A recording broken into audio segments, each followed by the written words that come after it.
Hello everyone, today is 3rd of September, now it's about 9 o'clock in the morning Moscow time. I'm Levan, and this is my first update for the day in which I'll show all the main news that are making headlines in Russian media outlets and Russian language pages on different internet platforms. And there are quite a few very significant developments and news that I'd like to share with you for this moment, although before I start, let me take a couple of minutes to make some announcements about programming on my channels. And well, as many of you probably already noticed, yesterday I had second update quite later on by local time, and well, it's better to show you actually. So this is my YouTube channel, for example, and as you can see here, yesterday late evening I uploaded a second update in Alex Christoforov style, made video, which is walk and talk, informal talk, and news update simultaneously, and it already has about 5,000 views, which is not bad.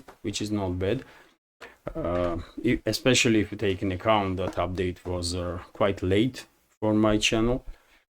And from now on, dear friends, I will try to make these second updates as often as I can, ideally from Monday to Friday, and videos will be published from 7 to 10 o'clock, 10 maybe 11 o'clock in the evening, and those videos mainly will be walk and talk type of videos to show you some surroundings here, some areas in Moscow, and simultaneously share some news, and hopefully our community will find these additional updates interesting. So please keep in mind that from Monday to Friday it is highly likely that I will have these second updates later on in the evening by Moscow time.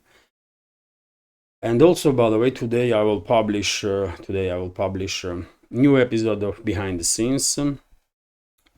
I filmed a quite nice area, not far away from here, and hopefully Patreon community and their Boosty community will find that video interesting.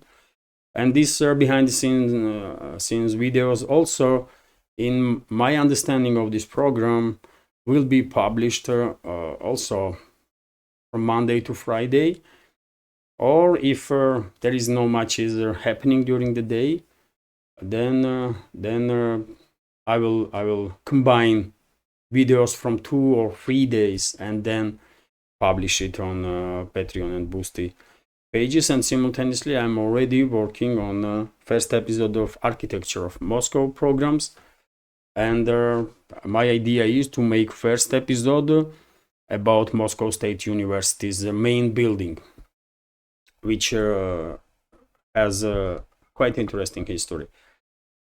So that's being said, let's talk about news now. And well, as I said, by the way, yesterday late evening I had a second update, so therefore I'm not gonna repeat news that is in that update. I will just touch on a little bit on some of those reports.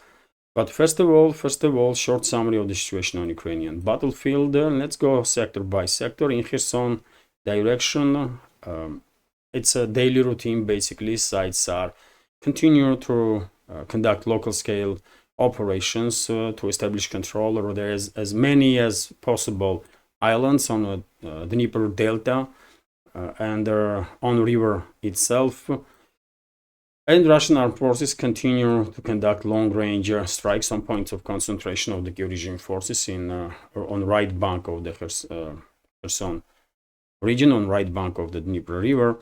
Also, we have reports that Russian armed forces conducted local-scale offensive operation from Rapotina towards Novodanilovka, and Novodanilovka itself was under heavy artillery fire, according to reports, which may be indicator that Russian troops may intensify their activity in Zaporozhye sector of the front line. Also, by the way, Russian forces were conducting artillery preparation towards Lobkove, which also might be indicator that Russian troops may intensify military operation in Pitikhatki, Lobkove, Stepove area.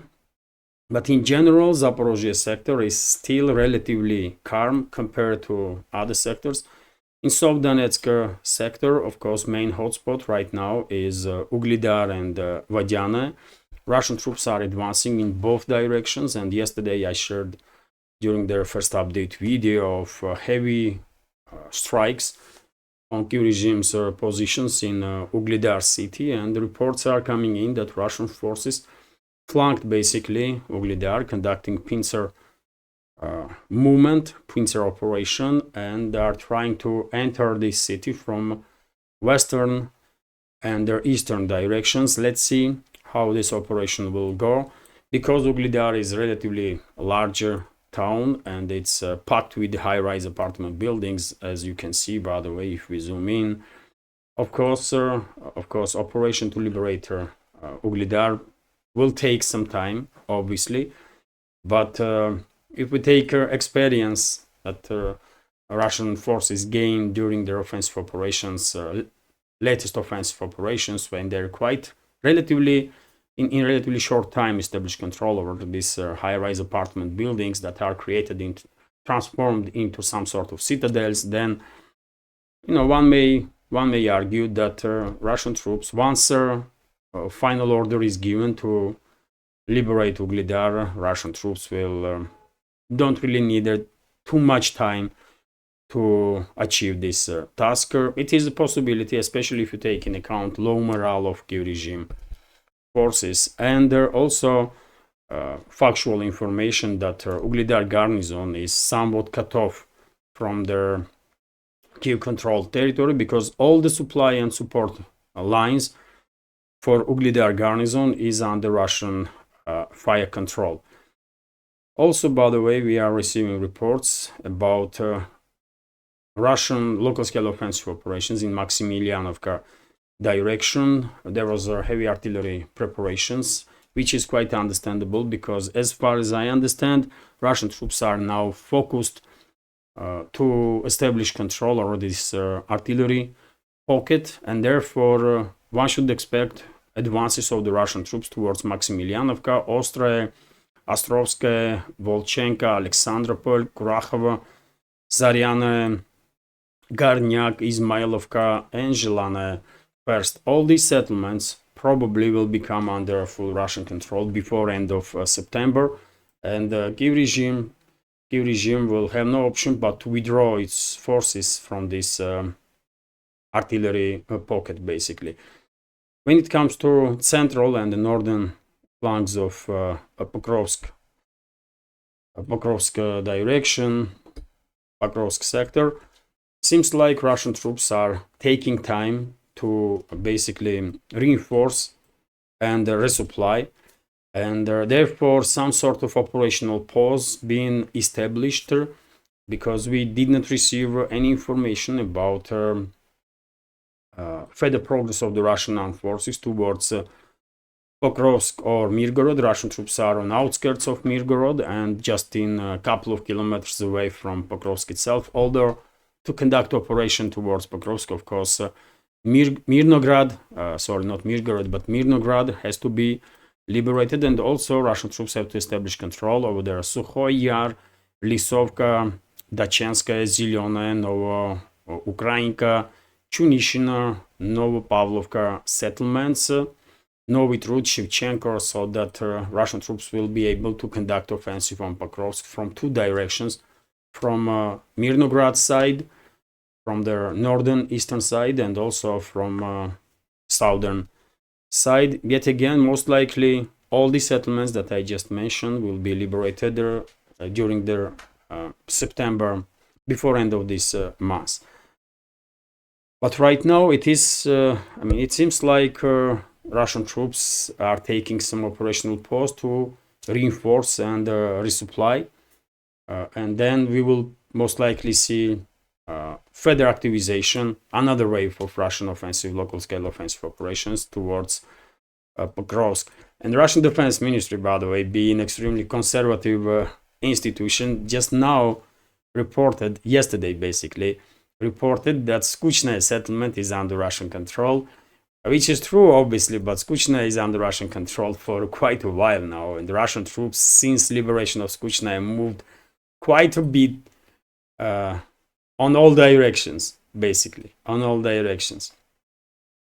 Selidova is, of course, also a hotspot, and reports are coming in that Russian troops are controlling about 40-50% of this settlement, although there was not that many video or photo confirmations of the progress in Selidovo area. There is almost no videos from Selidovo, so therefore it is difficult to say what is really going on in this city. I would not be surprised at all if during the day or tomorrow we will receive information that Kyiv regime formations left Selidovo completely and this town is under full Russian control, which will be also a very significant development on the line of contact. Russian troops further increasing pressure on Kyiv regime's formations in Toretsk direction and are advancing inside the town, although yet again pace of advance is relatively slow, because yet again Russian troops after significant progress in this in the direction of New York Toretsk agglomeration, of course, need some additional time to reinforce and regroup, basically to start a new wave of offensive operations. No reports about some significant changes in Chisovyar direction, no reports about significant changes in Seversk direction or Kupiansk direction, and same goes, by the way, for northern part of Kharkov region. It's just daily routine, daily local scale reckoning force operations, artillery duels between the sides, and the drone wars, of course. And videos are circulating, plenty of videos basically, when Russian armed forces are targeting manpower and military equipment of Kyiv regime in Kupiansk direction, in Volchansk direction. But yet again, there are no significant changes on the ground when it comes to line of contact. And finally, Kursk salient, by the way, which is temporarily occupied by Kyiv regime. We are receiving reports about destruction of yet another relatively bigger armored column of the Kyiv regime, which was ambushed by fighters of 810 Marine Brigade of their Black Sea Fleet of Russian Federation, and the entire column of the Kyiv regime's forces were destroyed. Videos are circulating on internet with quite graphic images, and therefore I did not share that video even on my Telegram channel, but if you want to, on some other channels, you can definitely see that video. In general, this Kursk salient is sealed by Russian forces. Kyiv regime has no chance really to advance in any direction at all. This is a clearly trap for whatever number of brigades Kyiv regime has sent into this area, and I guess Russian troops will continue cleaning operation and to decimate Kyiv regime's brigade one by one as time goes by. Best decision Kyiv can make right now is to withdraw troops from Kursk salient, but it will be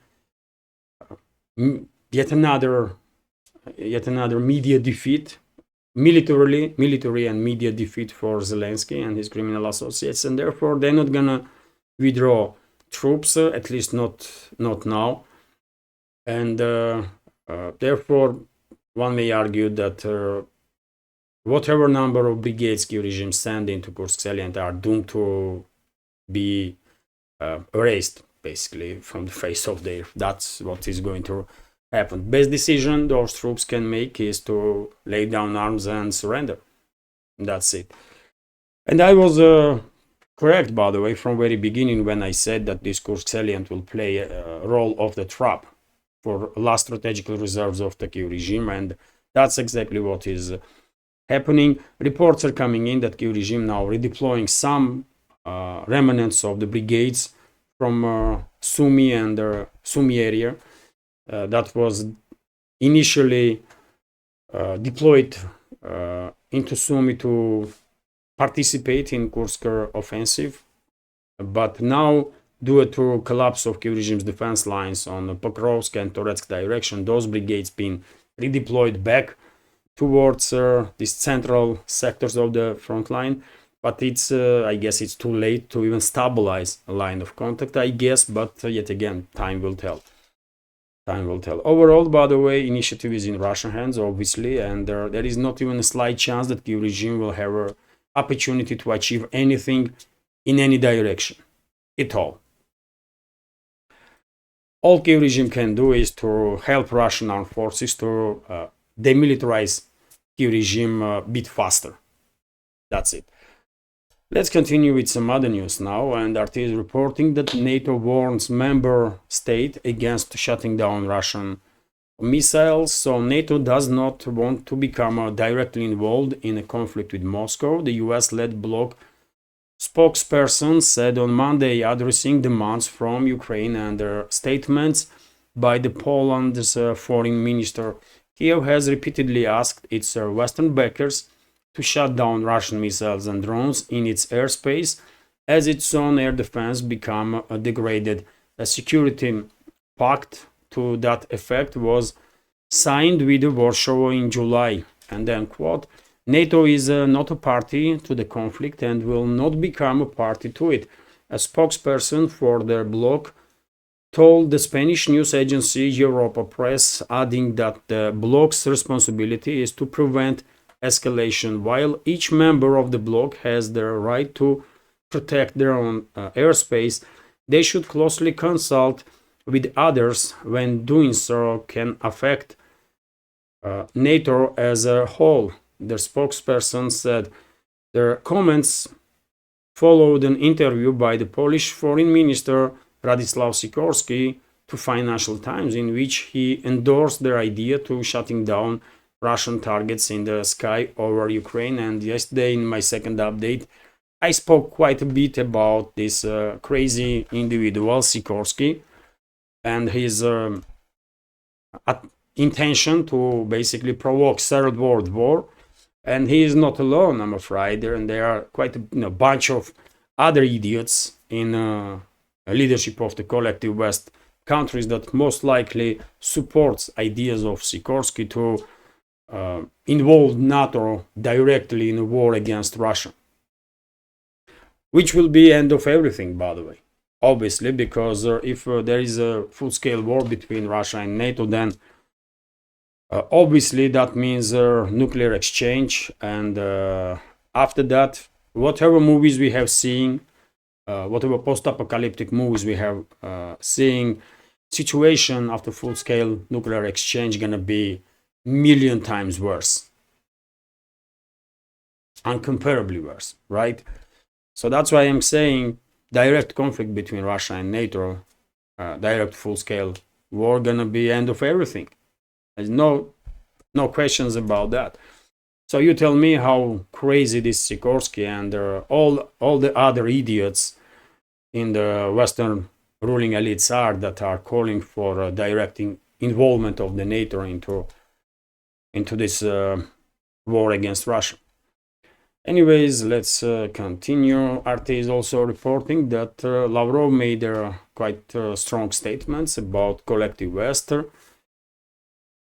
To summarize, basically, 50 countries in the collective West are united against Russia under Nazi banners, according to Lavrov. And, well, unfortunately, it is difficult to argue with him, right? It is very unfortunate that countries in the collective West truly have been united under the banners of their Nazis and the terrorists. I mean, it's a shame, though. The West has always wanted to dismantle Russia and has gone as far as to join forces with the Nazis in Ukraine in an attempt to achieve this goal. Moscow's top diplomat Sergei Lavrov has stated the foreign minister made a statement during the meeting with the students and their educators at the Moscow State Institute of International Relations on Monday, the first day of the new academic year in Russia. The West has always been concerned that Russia is too strong, too independent, and has wanted to do something about it, preferably breaking it up, said Lavrov. A very indicative story is repeating itself because today 50 countries have gathered against Russia under Nazi banners, considering the essence of the Ukrainian leader Vladimir Zelensky's regime. He continued referring to the military assistance provided by the US and its allies to Kiev aimed the conflict with Russia. The foreign minister noted that the Ukrainian troops have on numerous occasions been filmed wearing Nazi patches or carrying banners similar to those used by Mustache Man's forces during the World War II. The denazification of Ukraine was identified by Russian President Vladimir Putin as one of the main goals of Moscow's military operation against Kiev when it was launched in late February 2022 for a reason. Lavrov asserted that Moscow was not going to play by Western rules and will not embed itself into various schemes created without our participation and without taking Russia's interests into account. However, he said Putin had made it clear that Moscow remains open to contacts with the countries of the collective West, with the understanding, of course, that they will abandon their openly hostile policies towards our country. Well, quite understandable statements of the Russian foreign minister, and as I said, it is truly unfortunate that in 21st century collective West countries are once again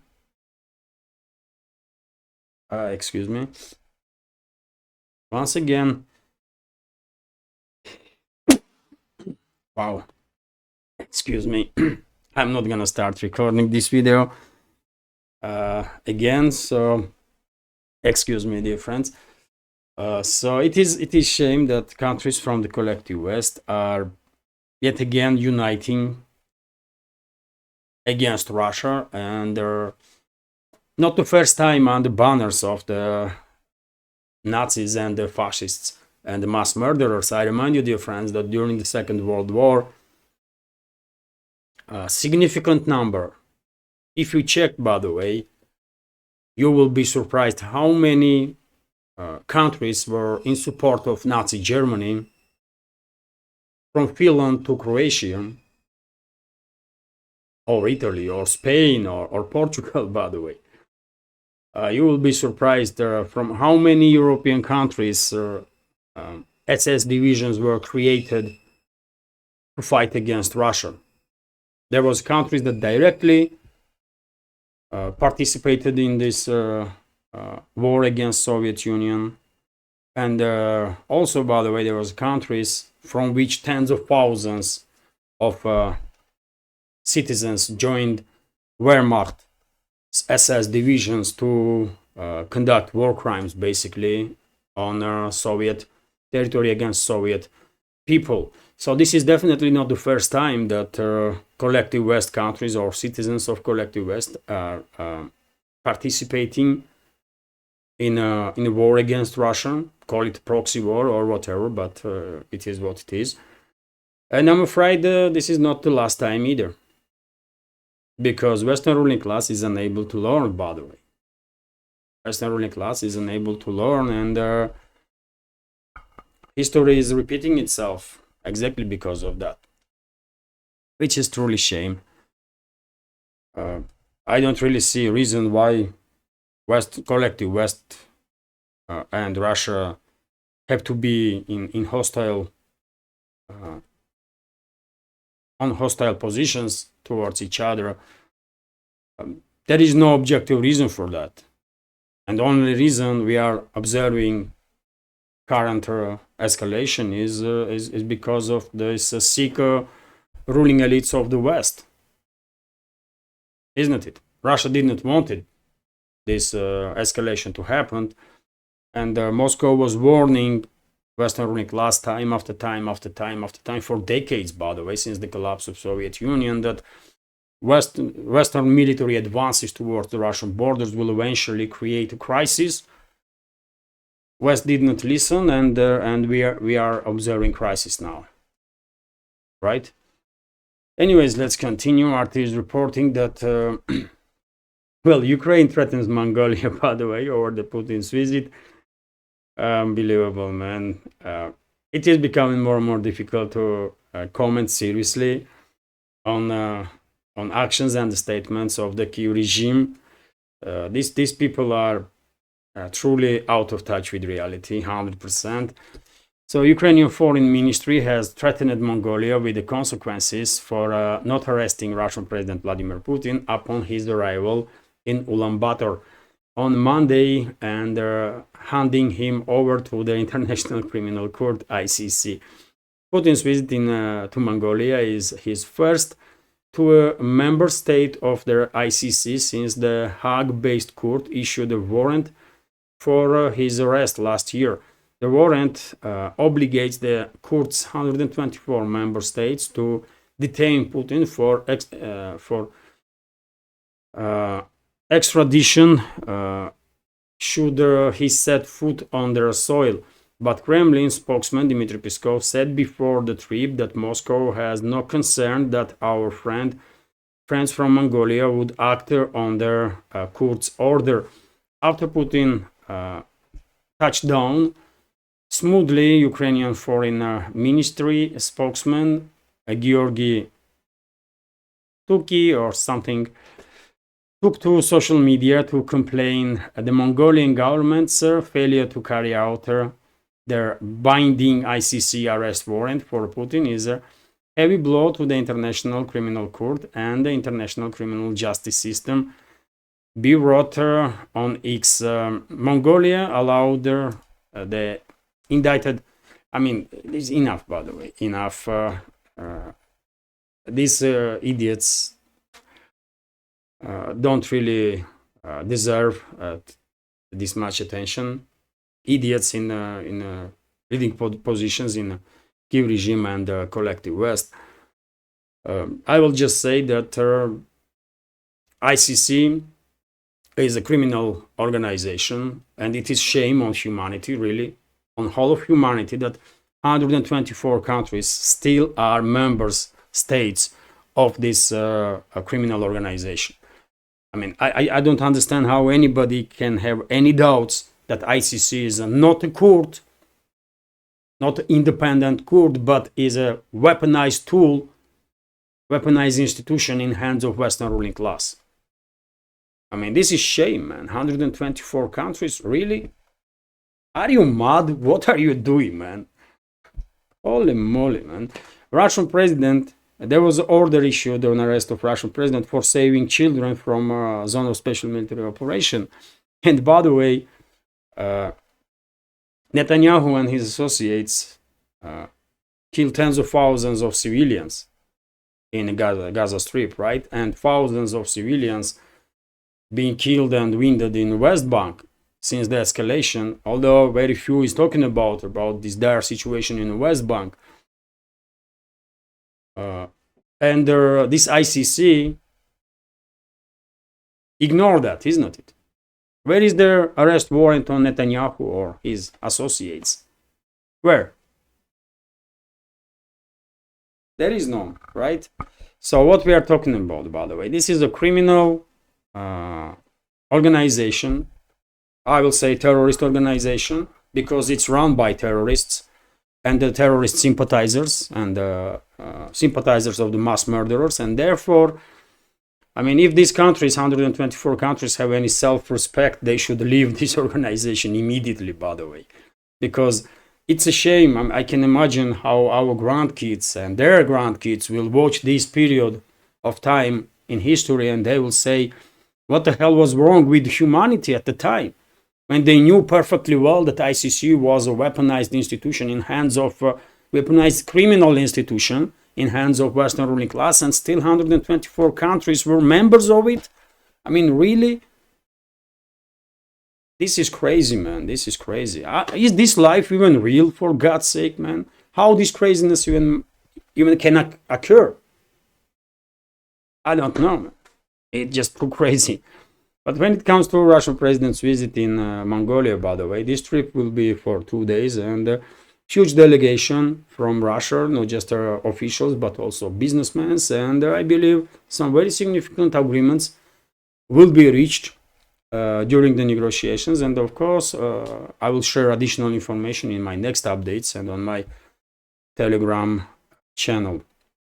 Already on one of their sources, I read their information that preliminary agreement was reached about some bigger energo project between the sides, but yet again, let's wait for details and finalized information. RT is also reporting that Finland is about to ban Russians from buying property in this country, which was also, by the way, ally of Nazi Germany during the Second World War.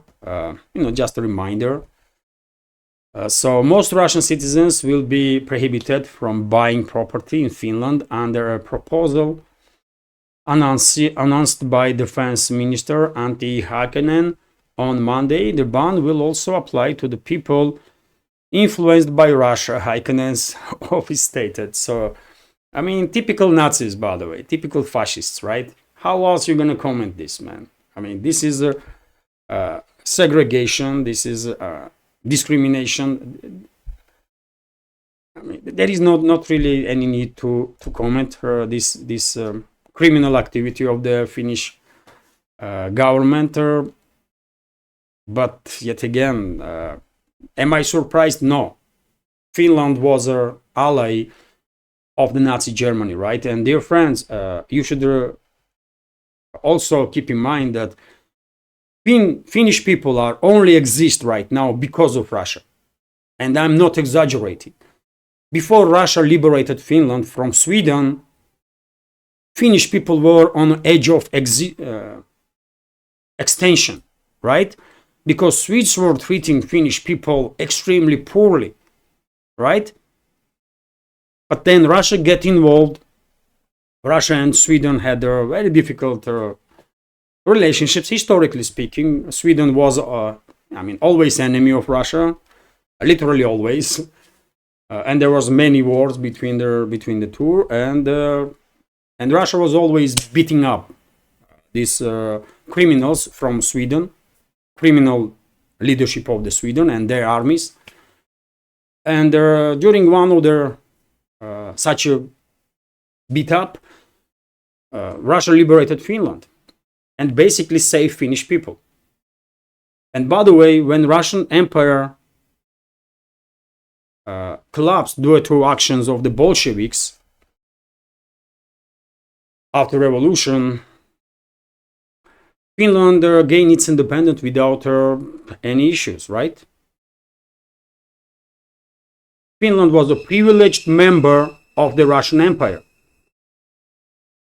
And they gained independence without fight, without any issues, although they turned against Russia straight away, right?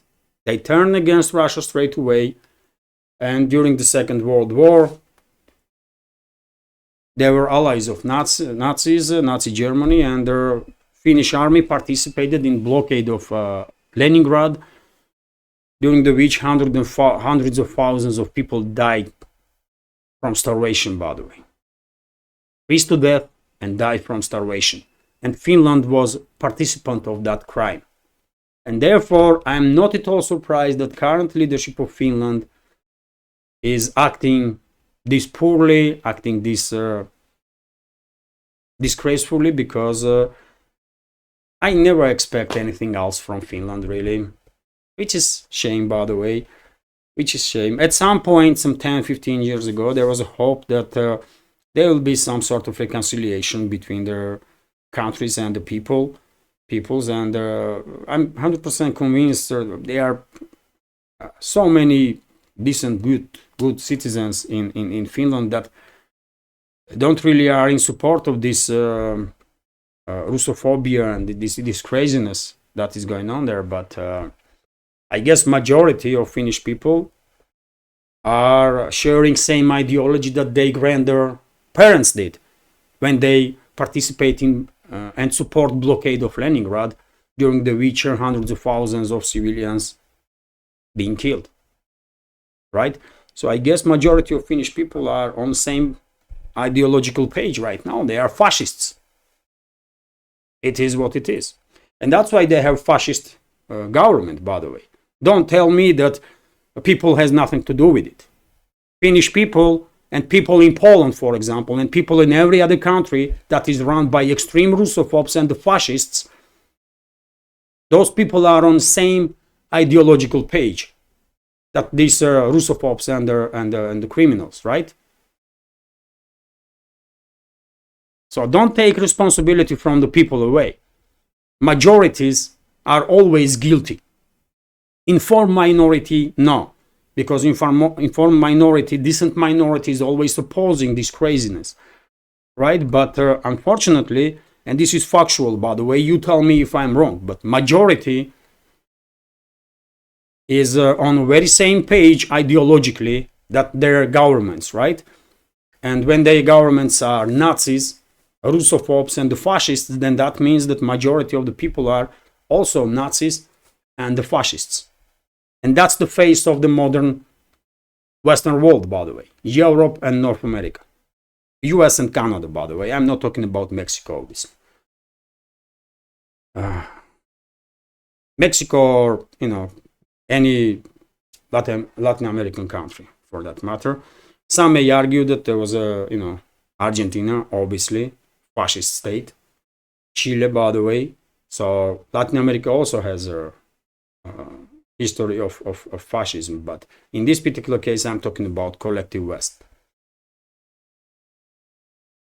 So okay, that's the information, by the way, that Finland is about to ban Russians from buying properties. Okay, maybe tomorrow Finnish government will come up with a legislation that Finland no longer recognize Russians as humans. It will not surprise me, dear friends. Sad thing is that it will not surprise me,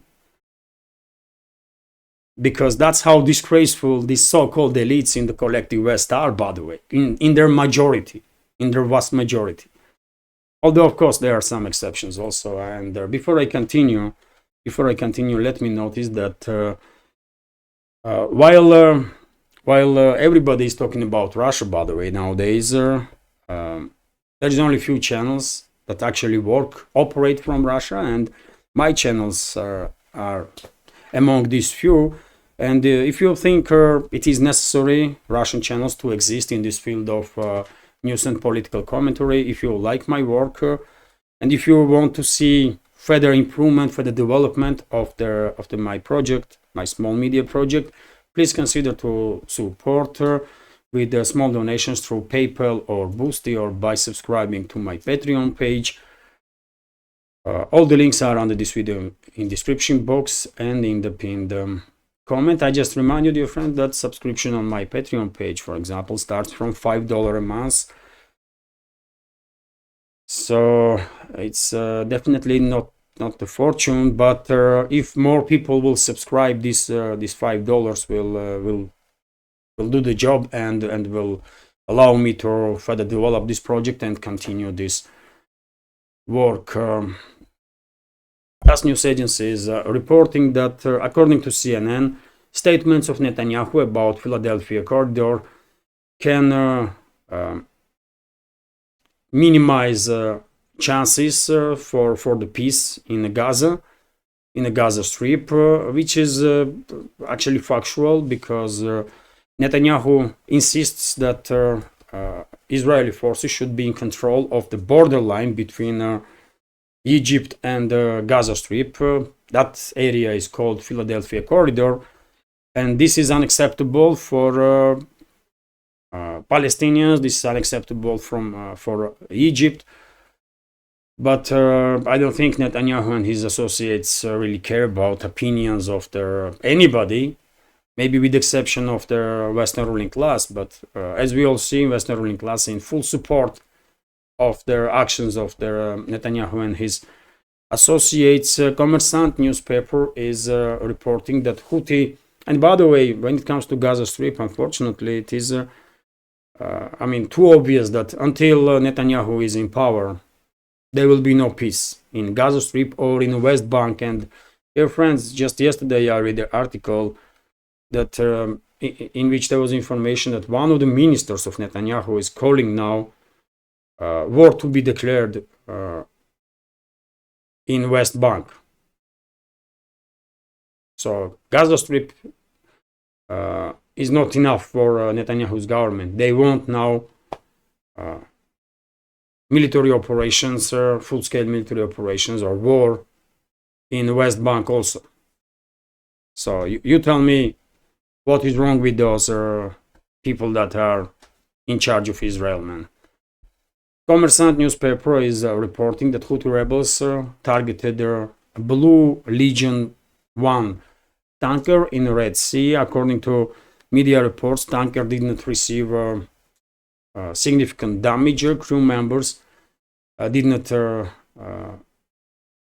crew members are safe, but yet again, this information is a reminder that Houthi rebels pretty much are still in control of Aden,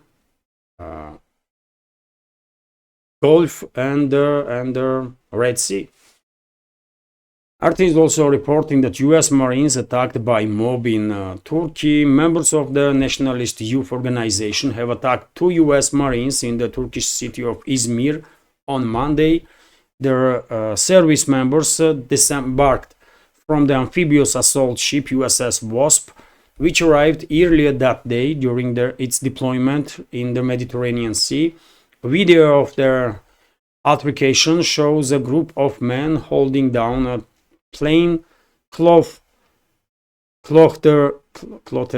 marine with one of their assailants putting a white sack over his head. The mob reportedly yelled "Yankee go home" when attacking servicemen. And I share on my Telegram, by the way. Where is my Telegram? So this is my Telegram. I shared video of that attack. This is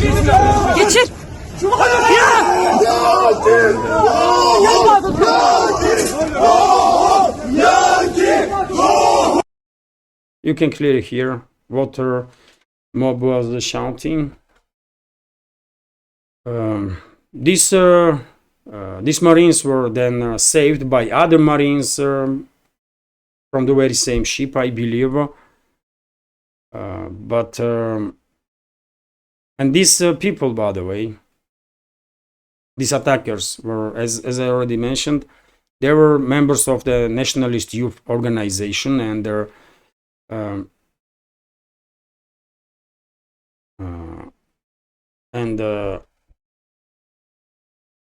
this organization itself is affiliated with the Small Patriotic Party, and they wrote on their X, they're on their X platform, their own page, the US soldiers who have their blood of our soldiers and their thousands of Palestinians on their hands cannot pollute our country, the party said in a statement on X. So seems like these kind of actions have some support among public, even political organizations in Turkey, and it's not really surprising. It's not really surprising because, after all, US always acted aggressively towards other countries, especially in the Middle East, in Asia, just about everywhere, really. And of course, there is a huge hatred towards US worldwide, and especially towards US political class and US military. And Turkey is not exception, even though Turkey being a member of the NATO. But I mean, you can see with your own eyes what the attitude towards U.S. servicemen is in Izmir, at least. Also, by the way, RT is reporting that U.S. seizes Maduro's plane. So U.S. government has confiscated the airplane reportedly used by Venezuelan President Nicolas Maduro, claiming it violates Washington's sanctions against Caracas, CNN reported on Monday. So, I mean, how are you going to comment this, by the way? U.S. is acting as a terrorist state. U.S. is acting as a bully, as a criminal, as some sort of gangster state. It's a shame, by the way. It's a shame they are stealing now assets of the other countries left and right. This is not Maduro's plane. This is Venezuelan government's plane, right? Who the hell is any U.S. official to impose any sanction on Venezuela and then to steal anything from Venezuela? But yet again, as time goes by, it is becoming more and more difficult to seriously comment on the actions of the Western ruling class and their puppets in the governments of the collective West, including US. It's a shame. It's just shame, by the way. US is stealing assets of other countries openly. Previously, by the way, it was done, behind the doors, right? There were bullying countries to give up some resources and whatever US wanted. But now, US administrations are just acting openly and stealing assets of other countries openly. They are targeting assets of the other countries openly, like they did with their Nord Stream pipelines, for example. And I don't know. I mean, it's a parody of the Republic right now. It's a failed empire, and I mean, it's gonna be truly difficult to watch this fail of US, and it's going to be dangerous for the world because unfortunately this empire still has some power and some influence, and they will not go down without fight. Western ruling class, by the way, and US so-called elites. But they will go down eventually anyways because they destroy US from within. With this constant expansion, with this constant forever wars, with this disrespectful foreign policy and activity outside of US, they have no support now anywhere. Everybody hates US, even allies, by the way, and not just Turkey, but do some studies in Europe, by the way. You will find out that Germans hate US. Brits even hate US, by the way, and have no respect. What about France or Italy, by the way? Do they have any respect for US? No, even Canadians have no respect for US, man. Nothing to be said about Mexico, other neighbor of the US. And you know why? Because of this crazy criminal policies of the Washington. That's all. That's all. And unfortunately, majority of the US population is so focused on themselves, are so influenced by propaganda and this crazy belief that there are some kind of exceptional people and exceptional nation, that they are better than everybody. They are so confused and they are so lost that they cannot even realize that with their ignorance and with their inactivity when it comes to influencing governments' crazy foreign policies, they are basically participating in failure of their own country indirectly, but they are participating in that. And only small well-informed minority in the US are still fighting for the Republic, and I have huge respect for those people. But unfortunately, I mean, I have some doubts that they will be able to wake up majority in the US, man. You know. Okay, enough for these philosophical talks, but I mean, just take a look at this, man. US is seizing Maduro's plane. Okay. And well, Venezuela's president reacted, or government of Venezuela reacted, and they call actions of the U.S. and U.S. activity as pirates and stealing, which is exactly what has happened. So you may like government of Venezuela, you might don't, but I don't think you can applaud actions of the U.S. when they are stealing assets of the other countries. How they are any better than any regime in this world that they are accusing of any wrongdoing? That they are not better, by the way. U.S. administration is the worst. Is just the worst, man. And especially Biden's administration, it was disaster for U.S. And sometimes I think maybe these people being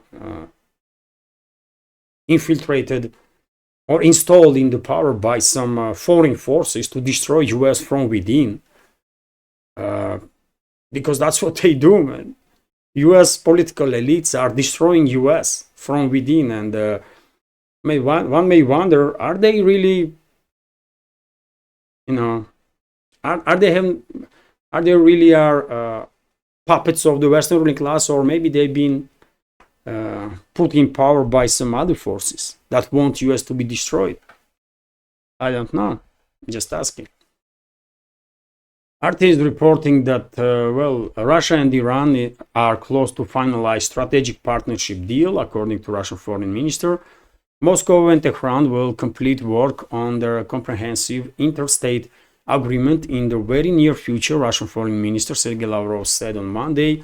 According to the diplomat, relations between the two countries are developing rapidly, and a lot of bilateral projects are currently underway. It is symbolic that in the very near future we must complete work. There are already technical details left on a new interstate agreement, and this will be a symbolic step in our relations with the new Iranian leadership, Lavrov said, speaking at the Moscow State Institute of International Relations. And well, what can I say? Great, by the way. Great. Iran is a great nation.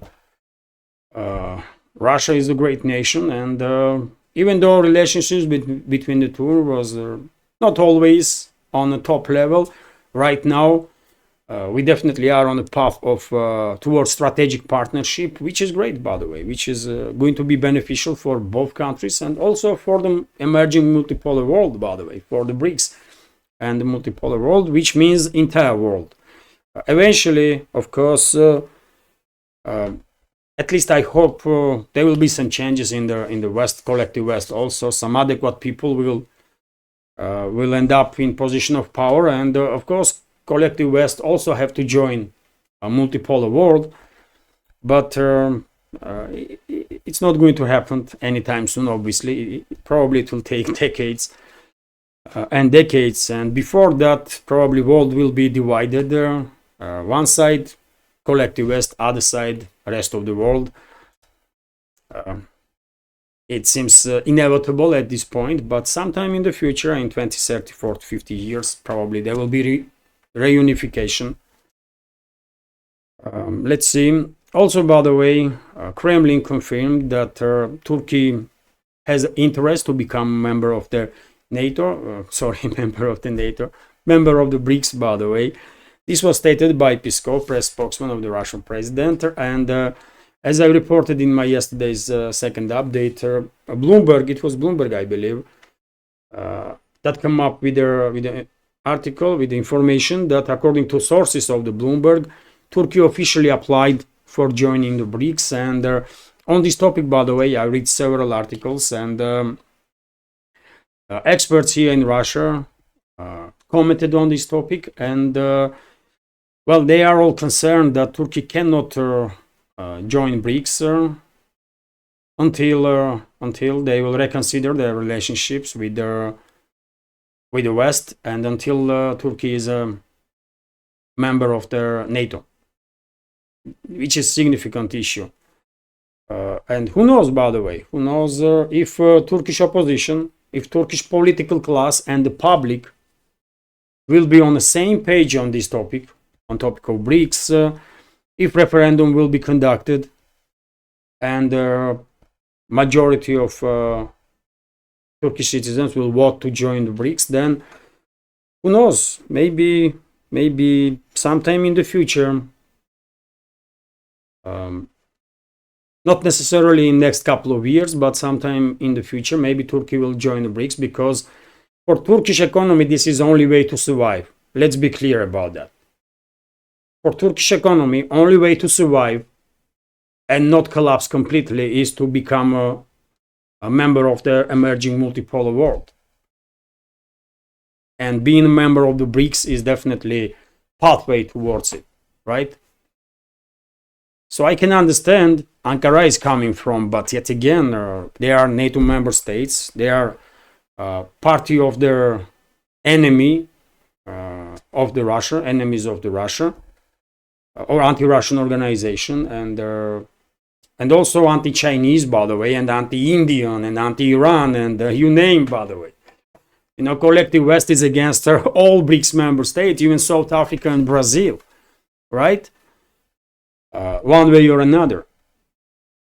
So therefore, definitely Ankara needs to find its, make up its mind. Are they staying with their enemies of the multipolar world, or they are joining multipolar world?